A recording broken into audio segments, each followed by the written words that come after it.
Hello and welcome to the Retirement Made Easy podcast. I'm your host, Greg Gonzalez. My goal for the podcast is to help you live a better life in retirement by giving you the tools and information you need in a language that you can understand. If you're a frequent listener to the podcast, you know I'm a retirement planner in St. Louis, Missouri, with clients in almost 20 different states. So I get to talk to a lot of people about retirement planning, what's going wrong for them, what's going right, and we try to fill in the gaps in their financial life so they can have a more successful financial future in retirement. Brian Tracy used to say, "We are where we are at this point in time because of the decisions and choices we have made up until this point." So that's what this podcast is all about, is making smarter choices when it comes to your retirement planning. On this week's episode, I'm going to share some of the questions that listeners are submitting. Some people have contacted me at the office, and even current clients are asking questions that are pertaining to their situation. So I thought I'd run through as many as we could, some of the listener and client questions that I'm getting, because I think they're going to be helpful to a lot of our Retirement Made Easy podcast listeners, because you might have the same exact questions and concerns that other people have. So that's going to be our main focus on today's podcast. It has been a crazy week. I got more calls and emails from people and very interesting questions, very bizarre. And we'll kind of get into some of those. One of the questions was, should I sue my advisor? And I have to admit, someone's never asked me that before. So we'll talk about that question on today's podcast. That'll probably be towards the end. I got a call from Fisher Investments. If you're familiar with all the advertising they do on TV, and they do a bunch of mailers and all over the internet, Fisher Investments, it seems to be everywhere. Anyway, they're trying to recruit me. And by that, they want to write me a check to buy my business and all of my clients. And then they want to pay me a salary for 2 years to be a cold calling salesman for Fisher Investments. Of course, I told him no, but I did ask him if I would be allowed to continue the podcast, the Retirement Made Easy podcast, if I did work for them. And the guy said, I'll have to check with my boss, meaning no, you'd have to stop the podcast. So the podcast will go on. My business and clients will go on. I will not be working for Fisher Investments. So on today's episode, we're going to get to as many listener and client questions as we can. But before we jump into those, I wanted to remind listeners, check out my website, retirementmadeeasypodcast.com. At the bottom of the homepage, you'll see where it says Ask Greg a Question. That's where you can submit your questions to the podcast. For those people that are interested in a 30-minute retirement coaching session, you can type in your question, hey, how do I get signed up for that retirement coaching call with you? And we will schedule some time on the calendar to talk about your situation, what questions you have about retirement. This is a way for me to help the Retirement Made Easy podcast listeners on a more personal level. Aside from that, you can check out underneath the resources tab. I have all of my resources, which are available absolutely free. Our retirement secret sauce is there, as well as my 3 steps to the retirement planning process. Number 1 is blueprint to a dream retirement. Figure out what you want. What's your vision for retirement? Step number 2 is figuring out, okay, what's it going to cost us with our budgeting tools for retirement? And then step number 3 is our retirement action plan. That's where you go to work to develop a retirement action plan to make your dreams come true. Those are all available underneath the resources tab. All right, let's jump into today's episode. Questions from listeners so far this summer. First question was submitted from Jay, and Jay wanted to know about stopping his Social Security benefits. And he basically said he's 63 years old. He retired at 62, started his Social Security benefit, and is now considering stopping his Social Security benefit because there's a part-time employment opportunity where he would be making $30,000, and he's concerned that that would reduce his Social Security income. And he wants to know, does he have the ability to stop his Social Security because he doesn't need the income anymore due to this part-time employment opportunity? And he wants to know what I would recommend. I'm kind of paraphrasing Jay's question because his typed out version of the question is paragraph after paragraph. He's very detailed here. So paraphrasing will help us save a little time. This is a fantastic question, Jay. Thanks for submitting it. So Jay, you mentioned you started your benefit at age 62. You're now 63. Well, I don't know exactly when you claimed it, if you claimed it right away at 62, or if maybe you were 62 and a half when you started your Social Security benefit. But once you start your Social Security benefit, you can stop it within a year or 12 months. So what I would recommend, Jay, is to see if 12 months have passed since you have started collecting your Social Security benefit. And then that tells us if you're even eligible to stop your benefit if you wanted to. If 12 months has passed since you started your Social Security benefit, guess what? You can't stop it. Let's say you're at the 10-month mark. Well, you would be able to stop the Social Security benefit. There's a form you got to fill out, so contact Social Security, and then you'd have to pay back the benefits that you had received up until this point. So check on that, Jay. The other option is you can suspend your Social Security once you hit full retirement age, but there's a big difference between stopping the benefit and paying back the benefits received versus suspending your benefit at your full retirement age. But in Jay's situation, since he claimed his benefit and this part-time opportunity is paying $30,000, if he doesn't stop his Social Security benefit, his benefit's going to shrink. It's going to be penalized because the rule is you can make up to, in 2022, $19,560 if you are collecting your Social Security and under your full retirement age. Your income is limited to $19,560. And then every $2 on top of that, they withhold $1 of your Social Security income. So Jay, you'd have roughly $10,000 over that. So that would reduce your Social Security benefit. Jay, that's an excellent question once again. And thanks for submitting your question. Question number 2 was submitted by Sue. And Sue said, Greg, enjoy the podcast. I recently inherited my dad's IRA and stocks. What are my taxes going to be like this year? Will I have mandatory withdrawals from my dad's IRA? I plan on working 5 more years, and I don't want to get killed with taxes. Please help. This is a fantastic question. Sue, when you say you inherited your dad's IRA recently, I'm going to assume that this was after January 1st of 2020, that Sue's father had passed away after that point in time. And why that point in time is special is because the rules changed for inheriting an IRA from mom or dad at that point in time. So once you inherit mom or dad's IRA after January 1st of 2020, the rules say that Sue has 10 years to take the money out of this beneficiary IRA or inherited IRA that she got from her dad. So 10 years, Sue, that you've got to take distributions.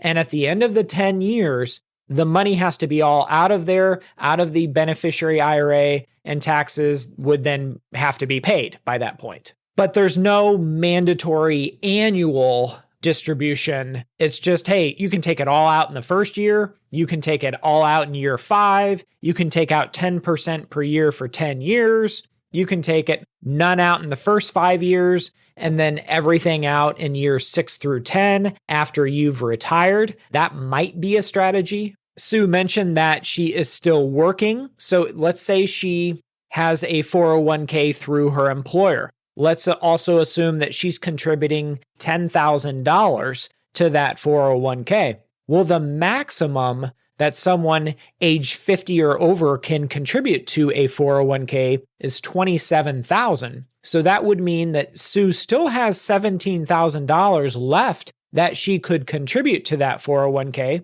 So maybe what she does is she takes a distribution out of the beneficiary IRA of $17,000 for the next year, and then she increases her 401k contributions by the same $17,000, which gives her a tax deduction on the 401k, and she's taxed on the money she takes out of the beneficiary IRA. And therefore, it's a wash. The tax situation is an absolute wash because what she was taxed on, the $17,000 taking out of dad's IRA, she then got a tax deduction on the $17,000 that she put in her 401k through work. So that might be a strategy for Sue. And what I would recommend, Sue, is hopefully you're working with a fiduciary advisor who can plan this out and look at, okay, how much money do we have in the beneficiary IRA? Because we know within 10 years, you're going to have to pay taxes on the dollars that's in that beneficiary IRA. So we can kind of map this out. And how are we going to plan this? How are we going to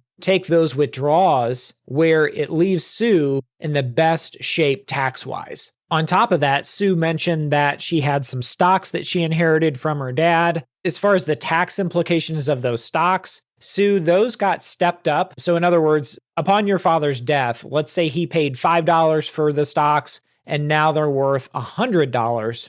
Upon you inheriting them, they get stepped up to the value upon the date of his death. And if they're worth $100 upon his date of death, and when you go to sell them, they're still worth $100, that means there's no capital gains that you would have to pay. However, some of these stocks may have dividends that would impact, your taxes. So you would want to look at the income that these stocks are providing. And of course, you're going to want to look at these stocks and say, how do they fit into my overall retirement game plan? Should I keep them as they are, or should I try to rearrange them to better fit my situation? So I hope that helps, Sue. Again, you're assuming your father passed away after January 1st of 2020. You've got 10 years to take those withdrawals from your beneficiary IRA. Hope that helps. The next question that I received this week, and this was actually from a 30-minute retirement coaching call that I had. If you've listened to this podcast, something I'm doing this year is I'm offering 30-minute retirement coaching calls. So if you're interested in that, at the bottom of my website, retirementmadeeasypodcast.com, ask Greg a question, say, hey, how do I get signed up for that 30-minute retirement coaching call?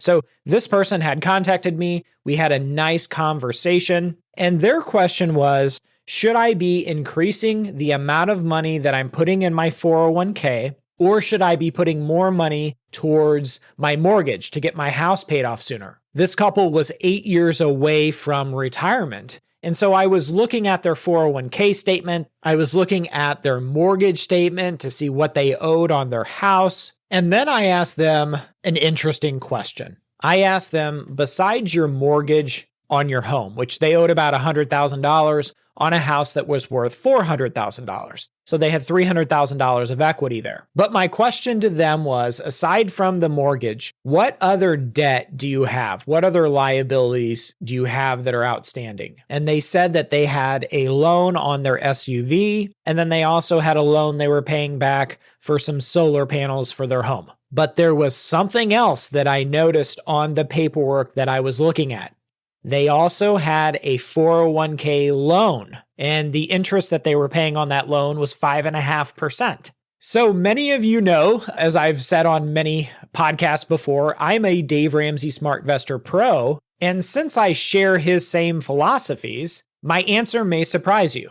My answer to this question, should we pay off our home sooner, pay off our mortgage sooner, or should we save more for retirement? My answer was neither. We should get the 401k loan paid off, we should get the SUV loan paid off, and we should get our solar panel loan paid off before we do either of the above. And Dave Ramsey's system is the fastest way of building wealth. That's why I'm so confident that it works. It's worked for millions of people. It can work for you. So my recommendation to them was, we're going to pay off the loans in this order. We're going to get this 401k loan paid off. Then we're going to go to the SUV loan. Then we're going to go to the solar panel loan. And then I was able to do an analysis for them. And what I was trying to find was, are these people on track for retirement, or are they behind?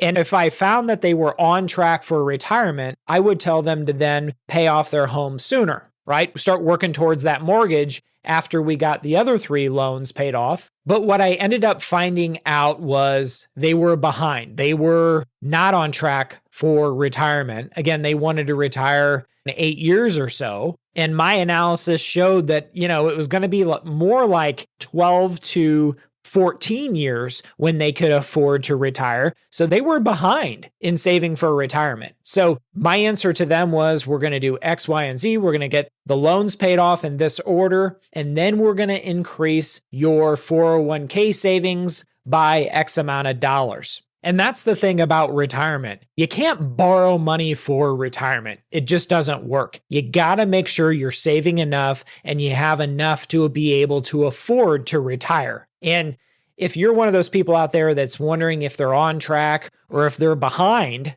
there is no better time than now to figure out if you're on track for retirement or if you're behind. Because my fear is for people, the worst thing about my job is for the people that are a year out from retirement or 6 months, and they come to me and say, hey, I need a retirement action plan. I need a game plan here. And then I do all the work, all the analysis, and I have to come back to them and report back and say, hey, I know you were wanting to retire in the next 6 months or 12 months, but you can't afford to. You're going to need to work for 3 or 4 more years. And then at that point, you'll have enough saved. It just breaks people's hearts when I have to report that back to them. So the sooner you can get an opinion, the sooner you can get a game plan put together, the better.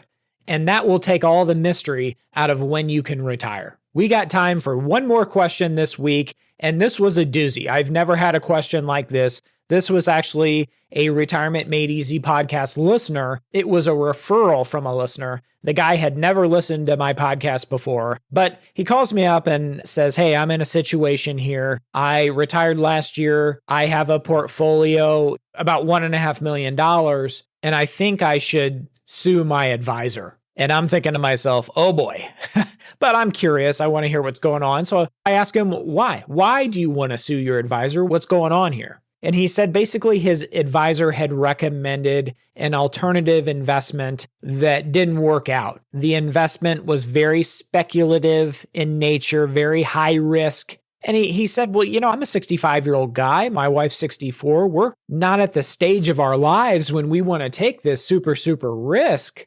And this thing, he had a very sizable portion of his portfolio. It went belly up and he could stand to lose everything depending on how this bankruptcy proceeding goes out. And I think really what this all boils down to is I don't think the advisor really understood how risky this alternative investment was. And I see a lot of these alternative investments, these non-traded REITs, all kinds of different illiquid alternative investments. And I'll leave it at that. If you own any of these things, hey, give me a call. I'll give you my opinion on it. I'll look it over. But be very, very cautious when it's something you can't get your money out of. It's illiquid. If you own a mutual fund and you have a change of heart or your advisor wants to change the mutual fund, guess what? At the end of the day, you can trade it. You can sell it. You can buy more. But something that's illiquid and you're trapped in it, boy, that's a lot of risk. It's like driving a car with no reverse. You can't get out of it. And that's what this guy was experiencing.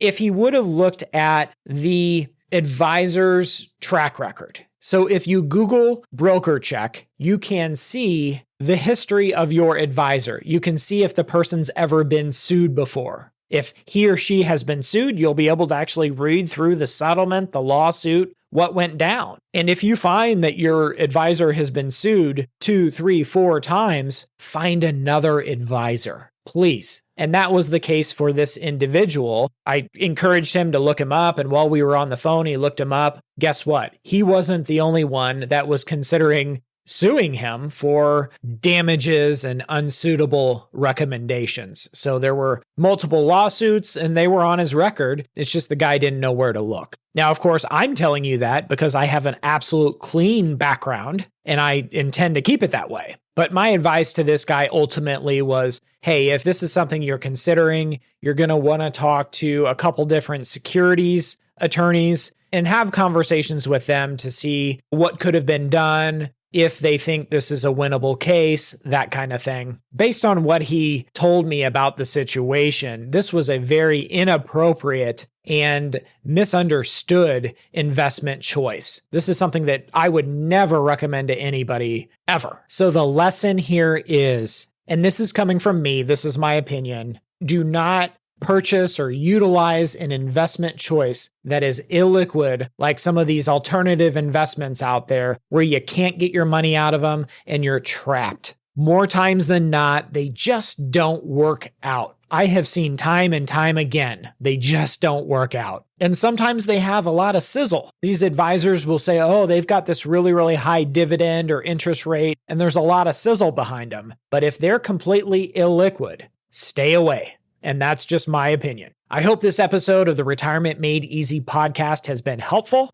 If you have questions, check out our website, retirementmadeeasypodcast.com. I'll see you next week. And remember, always dream big.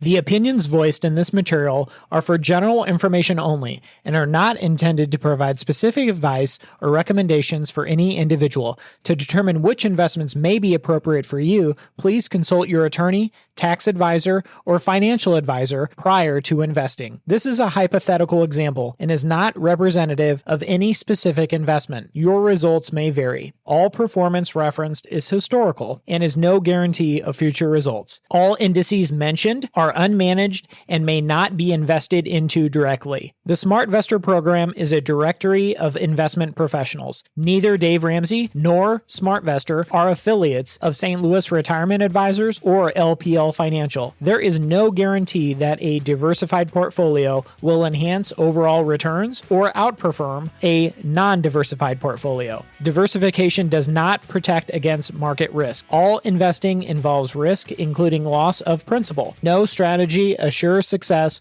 or protects against loss. Securities and advisory services offered through LPL Financial, a registered investment advisor, member FINRA, SIPC.